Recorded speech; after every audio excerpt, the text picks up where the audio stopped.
This artwork is about one of the most popular objects in the world, being manufactured over 1 billion times, and I'm sure you've seen it before. I'm talking about the Monobloc chair. But this is much more than just a chair. It's a cultural staple. You can find it everywhere, from bars and restaurants across the world, to museum exhibitions, to the cover of Bad Bunny's latest album. Yet, it is not without its haters. It was even briefly banned in Switzerland. A mass-produced chair, yet it creates a sense of belonging. Each time I see one, I'm immediately transported home to birthday parties, family reunions, and long nights in bars with friends. No matter where you are, this chair almost always means good vibes. And honestly, that's not a superpower that a lot of chairs have. Everybody has a memory with this chair. Your cousin's birthday party, a night out with friends, who knows, maybe even a first date. The Monobloc chair is always there, under your butt.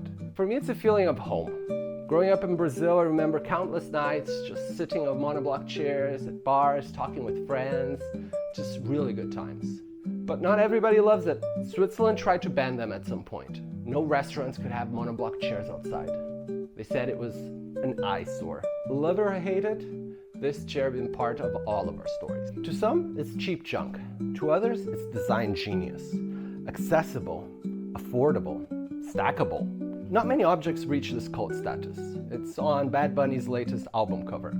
An album about belonging and home. And this chair is a little piece of home for me. In Brazil, every single bar has them. And each bar is sponsored by a different beer brand with their own monobloc in different colors.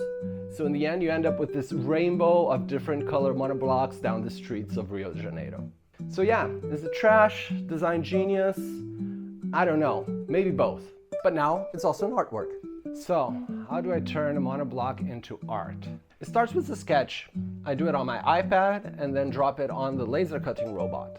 This robot is amazing. It just draws the design into the wood, burning through that precise line, allowing me to separate each piece and then paint them individually. Then comes a puzzle, assembling each piece into the backboard. Each piece needs to fit perfectly, and that's where the robot comes in handy. It's precise, it never misses.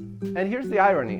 And Monobloc might be a mass-produced object, but for these, I had to design and then cut the pieces and then spray paint them individually and then assemble them by hand.